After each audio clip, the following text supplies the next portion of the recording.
in Baltimore. It was I don't know if you guys saw it on the news. It was this one kid. He was supposed to turn into a senior this year.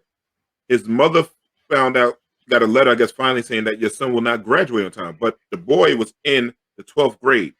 Come to find out when she finally goes up to the school that his grade, that he never got credits for the grades. They just kept pushing him up and giving him, like, he was ninth grade to give him 10th grade class, 10th grade to give him 11, 11 give him 12, but he never passed any of the classes. So he has to start back over as a freshman. So the mother was upset. Yeah. The mother was upset that nobody told her and notified her. Now, I said, to me, as working in schools 18 years, I think everybody dropped the ball. Mother, teachers, deans, assistant principal, and principal have dropped the ball and failed that young person. You know what? D, I'm gonna tell you something, D. It's tough for me to blame the mother so much because from what I understand, she works 3 jobs. You know what I mean? She's got the other kids in there and everything. And from what I understand, she was saying, listen, you know, unless I get a call or something like that, you know, from the teachers or, you know, then, or I get a report card or something, whatever she said, if they advance my children, I assume that he was good enough to do the work and he was good enough to be advanced. So it's kind of tough for me, but at the same time, right, McCall, the mother she did know, but she didn't know. The issue is this. I've been on the side of things. I've been on the side of the equation where, you know, something didn't get passed on to me, and I found out about it later. You know what I mean? And we had to come by and fix it. But I know that myself. I'm in a better situation. If this is this way working three jobs, and I've been a single parent at one point in my life. You know what I mean? I know how tough that is. You know, I think what happens is that system, that school system, they need to really, I don't know what, that's something that's systemic to me. You know what I mean? Because I don't see how you as a principal or whoever, I don't know how that actually works, but I don't know how you as a teacher or a principal or whatever can go ahead and advance. And here's the thing, the child was near the top of his class with a 0.13 GPA. Yeah, the whole school system in Baltimore, it was quite a few kids that actually had the same situation going on.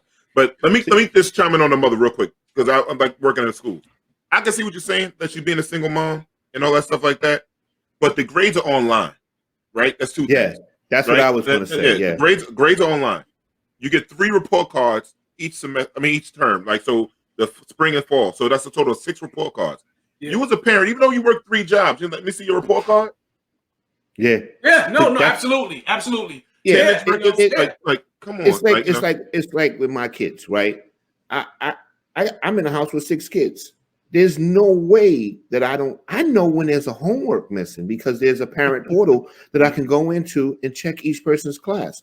Like me and my wife are on top of that. So to be able to go 3-4 years and never see a report card or an assignment, I just find that just so difficult to believe. But look at the age of Baltimore, right? But the thing is, you can check this on, and this is the thing, you could be at work. There's times I've been at work and I went on my phone, checked the parent portal, and it takes me 4 minutes to look at it. You know what I'm saying? And I get a notification. I get a notification for when progress reports are coming out. Yeah. I get a notification when report cards are coming out. So I be honest with you, and I'm not trying to knock nobody's parenting, but I would consider myself a bad parent if I let my kids slip through 4 years and didn't realize that they were doing poorly in school. No, I would as well, Rodney. That's me. But here's the other thing too. I don't know what it's like to work 3 jobs to make ends meet.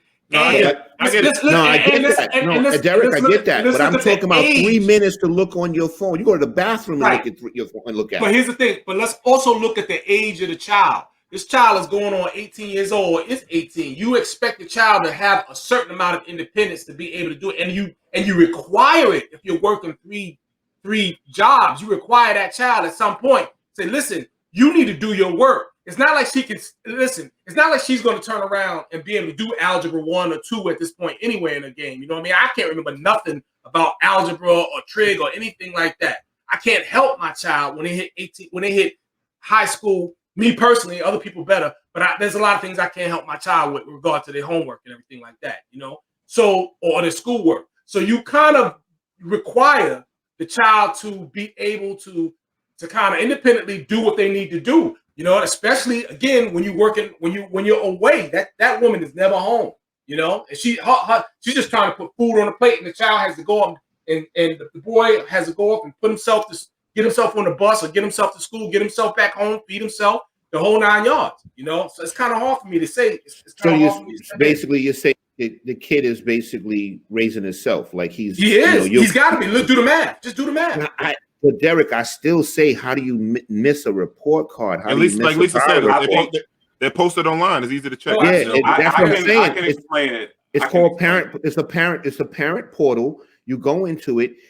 I can tell when my kid's been late to school or late to a class. It breaks everything down. Yeah, it does. You know what I'm saying? Y'all burying the lead. Y'all burying the lead. I hate to say it. I've been to Baltimore. Let's just end this. No, I'm serious. I got cousins in Baltimore, so I'm not trying to disrespect. I'm just being honest with y'all.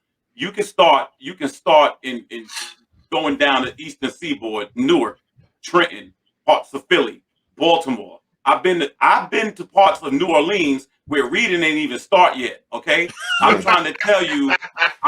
Y'all might as well just listen. You have to take in context where this school is at. And so what you all are thinking of is conventional parenting. That's what you guys are thinking of. So you're talking about look on your phone and all stuff like that. I get Calvin, your point. My point is that you can't. How do you say you don't know? Now I do know with Baltimore, the failing school systems. I'm totally understanding that. But the thing is, how as a parent did you not know nothing until 4 years later? For 4 years, that's a stretch. That's a stretch. I don't care what school system you go to. Kids that are not equipped. And a lot of parents. Like a lot of parents go through mental issues, right? They exhausted. All kind of stuff is going on. We don't know if the parent had a bad relationship with themselves in school themselves, right? So now I'm gonna flip it to now because working inside, I know how schools could be fucked up. Yeah, so, no doubt. I worked in schools too. Yeah. So the teacher, not teachers rather, because there's a lot of teachers, but the administration should stop looking at these kids as data and passing them along for their own thing, right? That's what they look at. How many kids graduated so they can look good on their reports, and it goes down to downtown and all that bullshit. Yeah. How do the staff don't do home visits? Where's the phone calls? The parents argue, where's the phone calls for one thing? Say she don't have a cell phone. We don't know the situation. Maybe she's on a flip. So, but where the home visit? The kids if you got bad grades, you got bad attendance. Let's keep it a buck. So those two go hand in hand. Right. Yeah. The kid's not there every day. If somebody see like, damn, so-and-so's here every day, like, what's going on? So, but, the thing in that video, a lot of people to see, the kid had a PlayStation, all that kind of shit. So now I'm going back to the parent. Yeah. So if you got a PlayStation, I don't know how much some shit's cost. I'm going to $300. I don't know how much it costs. Video game. About $3-something. About $300 and all that stuff. And in the video, he was playing the PlayStation. So that's why I keep saying everybody along the way failed the young people. The whole community failed. My sister's a teacher. Okay. Yeah. This is the first time I'm going to just say. Go ahead. Okay, a teacher with 15 years of experience, education, and motivation starts at home. Mm-hmm. Will to do your best comes from structure and understanding, starting with the parent. Yeah, I understand that. Yeah. And the thing is, like D you saying, he worked in the schools, I worked in the schools. Like, I've seen situations where parents are not doing their job as parents, and that's why the kid is failing. Like, I've seen kids in the dean's office and in the principal's office sitting there in trouble waiting for the parent to come up. And I mean, they are draped in $200, $300, $400 stuff. Mm-hmm. So the thing is, the not having thing is not really accurate. It's just basically the parent may be making bad decisions. So now you got on, $200 jeans, you got on $450 sneakers, what I'm saying, all this stuff. And this guy basically got 3 credits and he's supposed to be in the 11th grade. You know what I'm saying? Like, and then you want to come up to the school and act like you don't know. You do know. You do know. You're just making different choices. Even if she knew, devil's advocate. And if she knew, then she can't say she didn't know. Okay, but that's fine. Devil's advocate. Even if she knew, what could she have done about it? What could she have? No, seriously. Think about it. I'm going to tell you because the thing done about it. You know what I mean? She's going to take time off work. There's a reason why she's working three jobs, right? Mm-hmm. At some point, you need in her argument, which I kind of feel and I understand because I'm very sensitive to that. I know. She needs someone from that school, right? Okay, so did no one call her from the school? No, that's what she said. She said she didn't get enough phone calls. Okay, so that's what I'm saying. So no one called her either. The whole system failed. Everybody. So everybody failed. So we are speculating on what she knew, what she didn't know, if she could access the portal, if they had a portal, if it was up to date. We're speculating on a lot of different things. You know what I mean? But what we do know is that at some point, or I would think we would know, that they would have the child's number for his mother, and that they would call her within sometime in 4 years. You know what I mean? And she never got a call. That's an issue to me. You know? Yeah. So I don't know. I think as I assume and I think similar that there's probably a lot of blame to go around, you know, obviously with the mom, but most definitely with the school system itself, because understand, she's not the only mother they were doing that with. Yeah. That child was near the top half of the school system.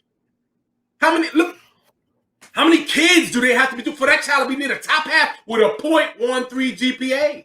I didn't know that was possible, first of all, and I thought that was a typo. This is the thing that I'm saying, and the reality of it is this. And you remember when Dr. Perry was on the show, he said if you are not reading at reading level by the time, if you're not reading, I'm sorry, Marsha said where his father was. And this is how Polly plays out. This is how Polly helps out. No. We already know where the father is. And that's why we need fathers.